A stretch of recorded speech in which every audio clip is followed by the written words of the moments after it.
La Journée mondiale de la jeunesse offre l'opportunité d'une distribution massive du livre La tragédie des siècles. L'UNASP célèbre l'inauguration de sa première salle de jeu. Hope Channel International présente des émissions basées sur la série télévisée biblique The Chosen. L'Église adventiste de Costa Rica inaugure les nouveaux bureaux du studio de la radio. Le développement de ces titres et d'autres nouvelles, maintenant sur ANN.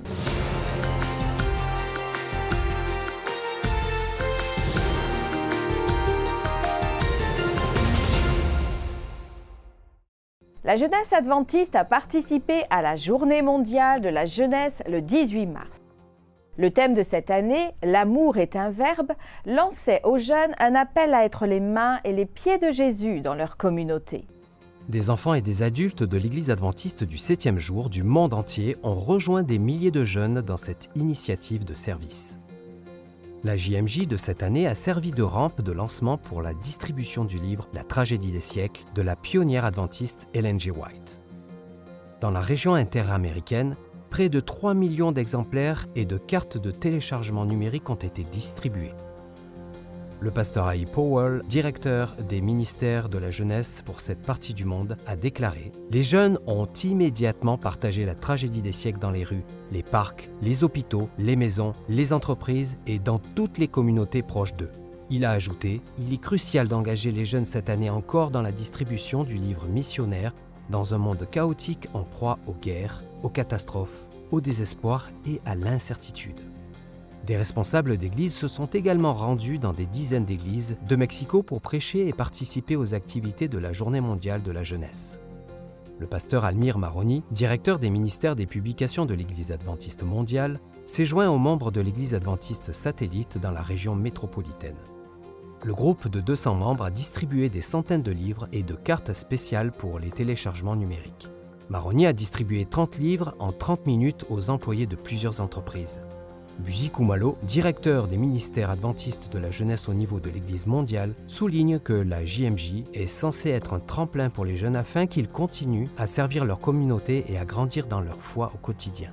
Plus d'informations sur la Journée mondiale de la jeunesse 2023 à suivre dans les prochains épisodes.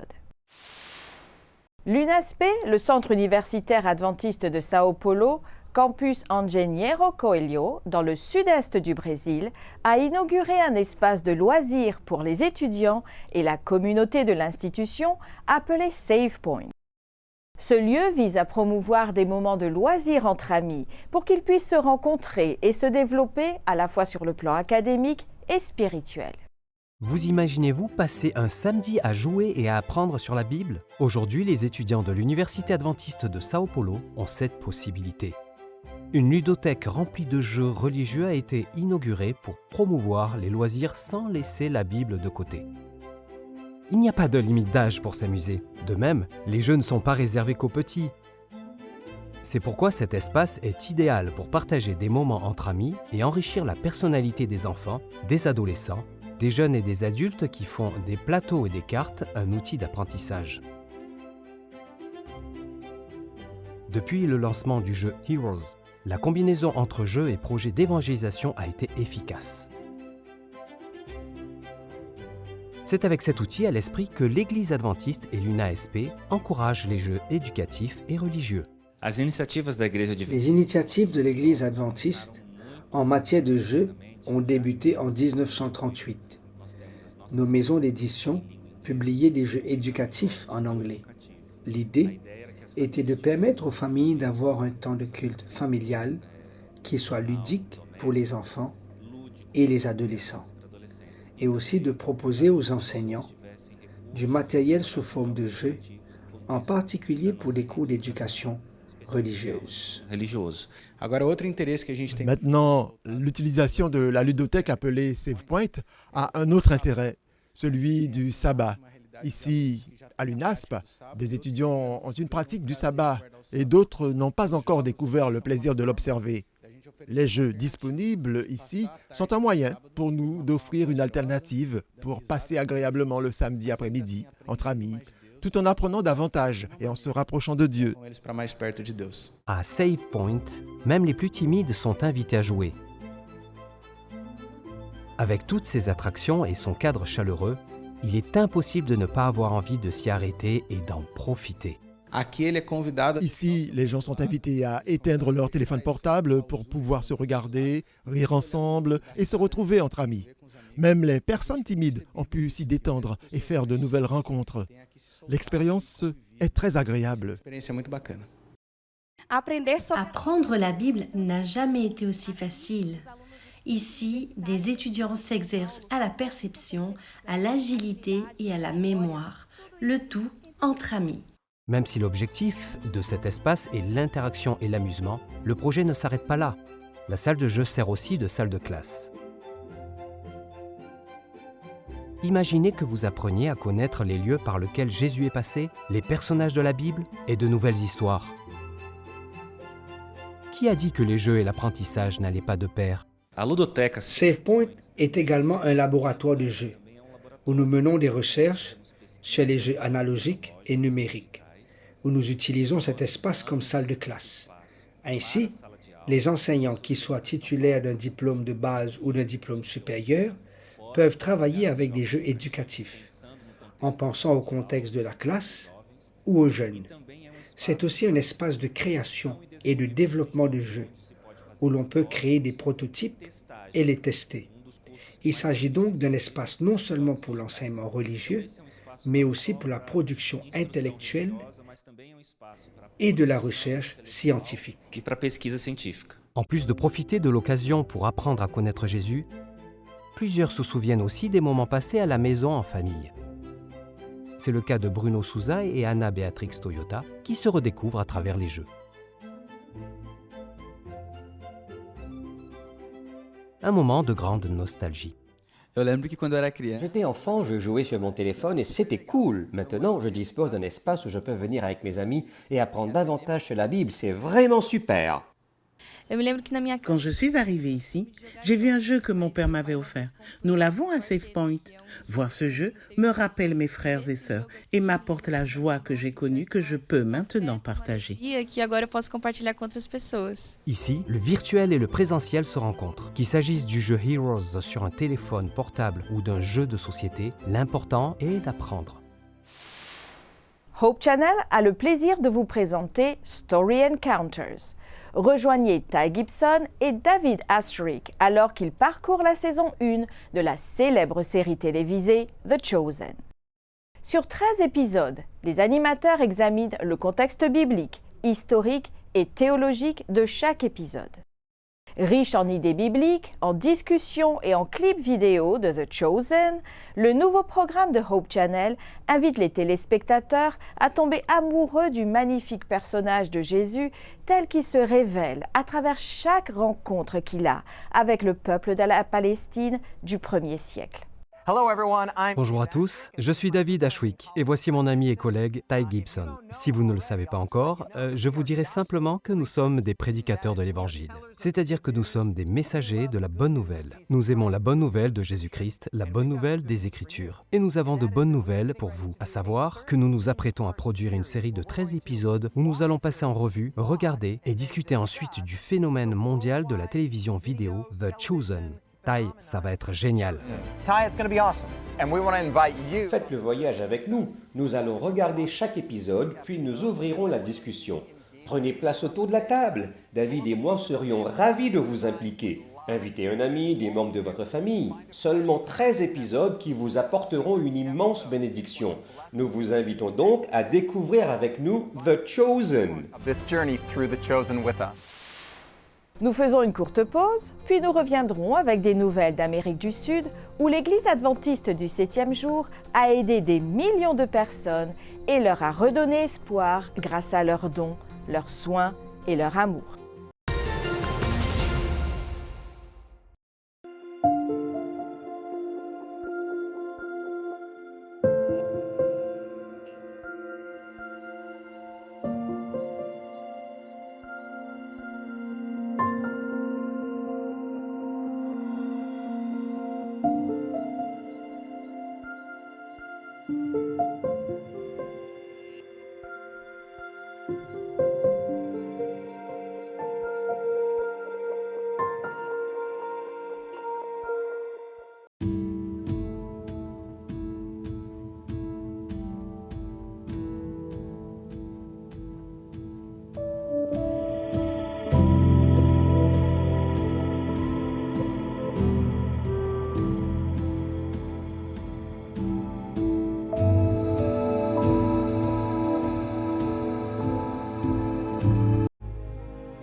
every good and perfect gift is from above, coming down from the Father of the heavenly lights, who does not change like shifting shadows.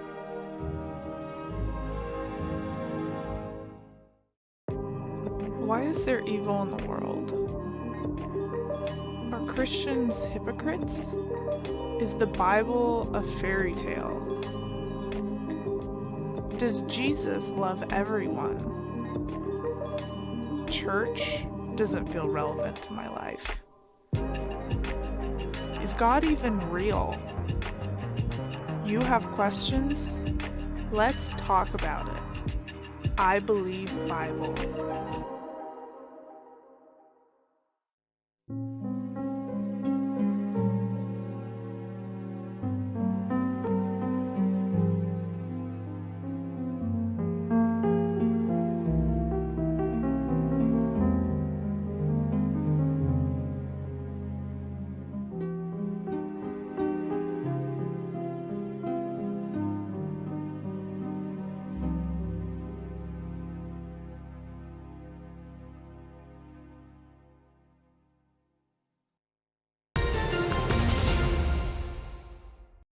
Chaque année, l'Église adventiste du 7e jour démontre son engagement à servir la communauté et à partager le message du salut en Christ par le biais de différentes initiatives de service.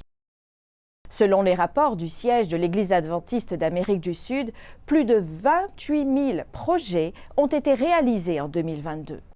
Par exemple, les unités mobiles, qui sont des véhicules climatisés, ont gratuitement servi les communautés dans le besoin. ADRA, l'agence humanitaire adventiste, a également répondu aux urgences et aux catastrophes comme les tremblements de terre, les inondations et les incendies grâce à leur support financier et en apportant des ressources matérielles et professionnelles aux personnes touchées.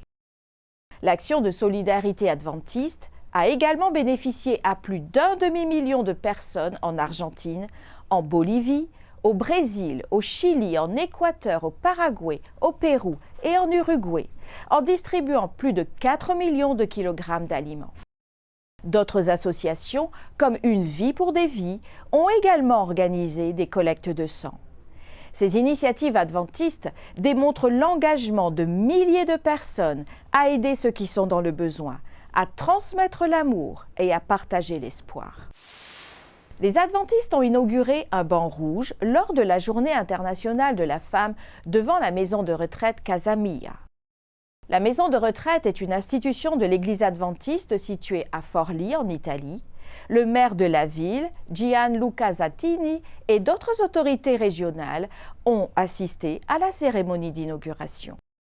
Le banc est un symbole de désaccord contre la violence sexiste et a été inspiré par le désir des résidents âgés de la maison de retraite d'exprimer leur désapprobation concernant la violence contre les femmes.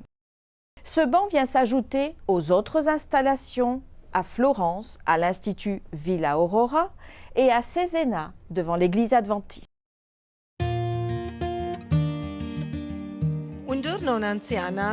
Un jour, une vieille femme s'est levée de sa chaise et a dit « Quand est-ce que tout cela s'arrêtera ?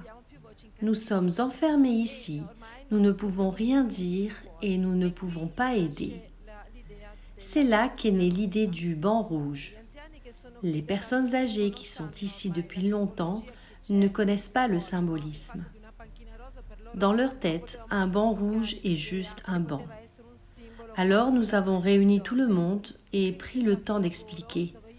Le banc rouge est le symbole de notre désapprobation de la violence à l'égard des femmes. Un jour, une grand-mère m'a demandé dans une réunion « Mais est-ce que tout le monde est si mauvais ?» J'ai dit non, il y a de bonnes personnes autour de nous. Ils partagent votre désapprobation. Mais où sont-ils ? C'est ainsi que ce projet est devenu un projet communautaire. Nous avons commencé à impliquer les gens pour montrer que d'autres personnes nous aiment et se soucient de nous tous.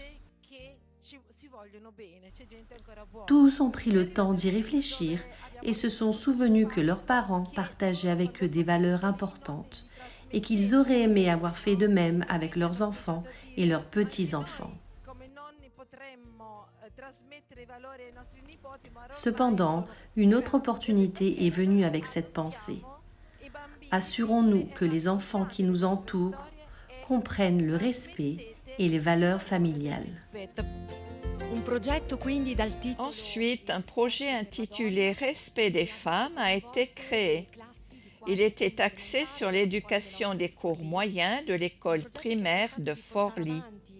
À travers l'activité psychomotrice, l'utilisation du langage et les techniques d'entretien, ce projet a cherché à mettre en avant des thèmes et des sujets susceptibles d'élever les sentiments liés au partage, à l'écoute des autres et à l'acceptation de la diversité, aussi à la capacité d'être bon avec ceux avec qui nous vivons.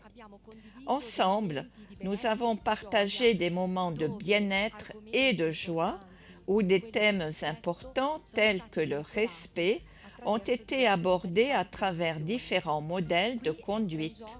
C'est ainsi que l'expérience entière de la vie de nos grands-parents a été transmise avec enthousiasme à tous les enfants. Le CM2 de l'école primaire Melotti était présent ce matin pour l'inauguration du banc. C'était très émouvant. J'ai noté une relation merveilleuse entre deux petites filles et deux femmes âgées de la maison de retraite. Ces deux petites filles ont remis 2 lettres. Il est vraiment passionnant de voir ces enfants pleins d'énergie et d'enthousiasme exprimer leur amour aux personnes âgées du foyer. Il est clair que le projet est devenu très important pour les résidents du foyer.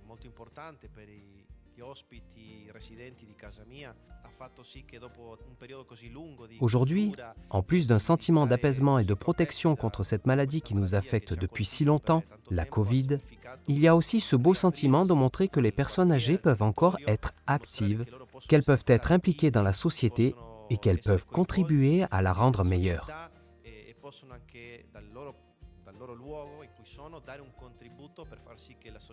Le territoire de Forlì en a apporté la preuve en s'impliquant dans de telles initiatives.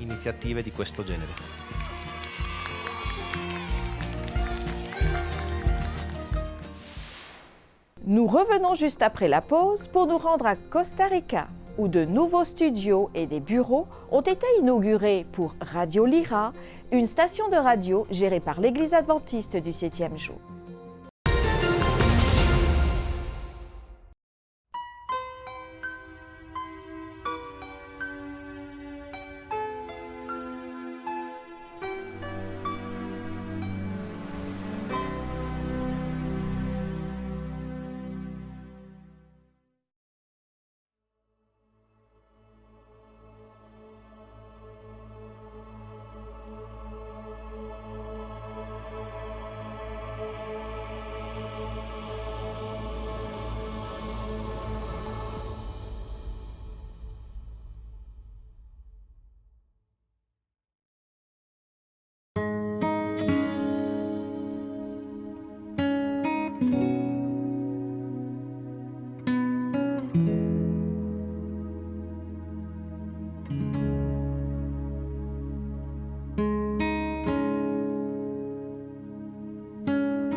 Au cours d'une cérémonie spéciale, de nouveaux studios et des bureaux ont été inaugurés pour Radio Lyra, une station de radio gérée par l'Église à Alajuela, au Costa Rica.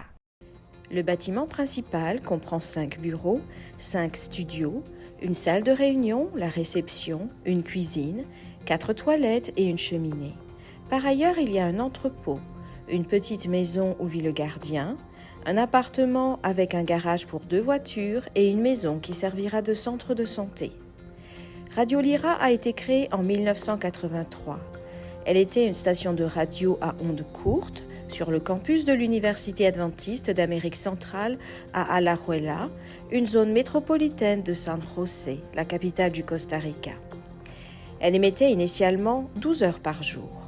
En 1990, elle est devenue une station FM diffusant dans 94% du pays avec une programmation 24 heures sur 24. La station est restée sur le campus de l'université jusqu'en 1993, date à laquelle elle a déménagé dans une propriété appartenant à la Radio Mondiale Adventiste jusqu'en 1998. Elle est ensuite retournée sur le campus de l'université et y est restée jusqu'au mois dernier. Les responsables de la Radio Mondiale Adventiste et les administrateurs régionaux des champs locaux et de l'Université adventiste d'Amérique centrale au Costa Rica se sont souvenus de la façon dont Dieu les avait conduits à la propriété de plus de 34 hectares surplombant la ville d'Alajuela. Le pasteur Rico Marin, président de l'Université adventiste du 7e jour au Costa Rica et au Nicaragua, a remercié la Radio Mondiale Adventiste d'avoir cédé la propriété qu'elle possédait depuis les années 1990. Il souligne qu'il s'agit d'un miracle de Dieu et a insisté sur l'objectif et la mission de ceux qui travaillent sur la station de radio qui se définit comme la voix de l'espérance. Alors qu'il était encore un jeune enfant, une expérience dans un camp d'été en Suisse a incité Arnaud à servir comme volontaire adventiste en Égypte. Ce trimestre, une partie de l'offrande du 13e sabbat permettra de rénover le camp d'été qui continue à impacter la vie des jeunes. L'Europe a été le premier continent après l'Amérique du Nord où les adventistes du 7e jour ont commencé leur travail missionnaire. En 1864, le premier adventiste à poser le pied sur le sol européen fut le missionnaire non officiel Michael B. Tchaikovsky. Il a d'abord travaillé dans les vallées vaudoises du nord de l'Italie, puis en Suisse, où, en 1867, il a fondé la première église adventiste hors d'Amérique du Nord, à Tramelan. En 1874, John Nevis Andrews, le premier missionnaire adventiste officiel, arrive en Suisse pour poursuivre le travail de Tchaikovsky. Aujourd'hui, la Suisse fait partie de la division européenne de l'église adventiste du 7e jour. Ce territoire comprend 20 pays et près de 200 000 adventistes. Cette région compte des maisons d'édition, des écoles, des centres de médias, des hôpitaux et d'autres institutions adventistes. À Gland, en Suisse, un camp d'été adventiste appelé La Plage fonctionne de manière saisonnière depuis des années. Ce camp a contribué à changer la vie spirituelle des jeunes Suisses. Arnaud est venu en tant que campeur quand il était enfant. L'influence de ce camp l'a inspiré à vivre une vie de service. J'ai quitté la Suisse pour être volontaire en Égypte, à la Nile Union Academy. J'ai passé l'année à enseigner l'anglais et à m'occuper des enfants de l'école maternelle. Je peux dire sans hésiter que cette année a changé ma vie, car je suis revenu avec le souhait d'étudier la théologie. Je suis maintenant étudiant en théologie, ce que je n'aurais jamais envisagé de faire auparavant. Arnaud reconnaît que l'environnement spirituel et le soutien pendant ses jeunes années à la plage ont été déterminants dans sa décision ultérieure de servir en Égypte. Suite à ses expériences enrichissantes en tant que campeur, il est revenu en tant que responsable de camp au cours de ces dernières années. Je pense que cet endroit m'a conduit à de nombreuses autres activités et opportunités qui m'ont amené à être bénévole. Les personnes que j'ai rencontrées ici et cette incroyable expérience m'ont motivé à continuer. Je me souviens des blagues que nous faisions avec des amis sur des vidéos que nous réalisions chaque jour en guise de récapitulatif, et nous en faisons encore beaucoup. Voir cela de nombreuses années après me fait encore sourire. Je crois que les personnes que j'ai rencontrées ici et les camps, les activités m'ont vraiment beaucoup motivé. Le camp est saisonnier et ne peut fonctionner que pendant les mois les plus chauds, en raison des installations limitées de la tuyauterie et de la plomberie. Pendant les mois les plus froids, les tuyaux gèlent, rendant la cuisine et les salles de bain inutilisables. La cuisine est également limitée. Cet espace restreint a besoin d'une rénovation avec une zone de stockage des aliments, un meilleur aménagement et de nouveaux appareils. De telles améliorations permettraient le fonctionnement du camp toute l'année et ainsi offriraient de nouvelles possibilités de service. Il y a une chose dont je me suis rendu compte quand j'étais en Égypte et quand je suis revenu. La Suisse n'a pas beaucoup de volontaires dans le monde. Cet endroit pourrait devenir un centre de formation et un centre pour aider les jeunes à trouver leur vocation au service de la mission, en Suisse ou hors de Suisse. Je sais que dans les églises ici, nous avons beaucoup de jeunes qui ne savent pas vraiment ce qu'ils veulent faire de leur vie. Avoir un centre, avoir un endroit comme celui-ci avec des formations, avec des pasteurs ici pour les aider, serait une grande chance pour eux de comprendre ce qu'ils veulent faire de leur vie. Prenons mon exemple. Auparavant, je n'avais jamais pensé qu'un jour, j'étudierais la théologie. Mon but est défini. Ce lieu pourrait devenir un endroit idéal pour que les jeunes comprennent la mission et le but que le Christ nous demande de suivre. Ce trimestre, une partie de votre offrande du 13e sabbat sera consacrée aux rénovations de la plage. Votre contribution permettra de mettre en place davantage de programmes tout au long de l'année et de les étendre à d'autres groupes d'âge. Merci de prier pour ce projet en Suisse. Merci pour votre soutien à l'offrande qui fait une différence dans la vie de personnes comme Arnaud. Merci d'avoir suivi ANN. Rejoignez-nous la semaine prochaine pour plus de nouvelles du siège de l'Église adventiste du 7e jour. Saviez-vous que l'Église adventiste du 7e jour a une chaîne YouTube où vous pouvez regarder ANN Vidéo, ANN in Depth et plein d'autres vidéos étonnantes sur la prophétie, la santé et l'étude de la Bible? N'oubliez pas de cliquer sur le bouton s'abonner pour ne jamais manquer une nouvelle vidéo. Et n'oubliez pas de laisser un commentaire ou un sujet de prière. Une équipe prie pour vous 24 heures sur 24 et 7 jours sur 7. Avant de vous dire au revoir, nous vous laissons avec une bonne nouvelle tirée du livre des Romains, au chapitre 9 et au versets 27 et 28. Et pour ce qui concerne Israël, Ésaïe déclare de son côté: « Même si les descendants d'Israël étaient aussi nombreux que les grains de sable au bord de la mer, seul un reste sera sauvé. Car pleinement et promptement, le Seigneur accomplira sa parole sur la terre. » Ainsi prend fin notre programme de cette semaine. N'oubliez pas que vous pouvez toujours visiter adventiste.news pour des nouvelles quotidiennes et des vidéos. À la prochaine pour d'autres nouvelles de foi, d'amour et d'espérance. Que Dieu vous bénisse.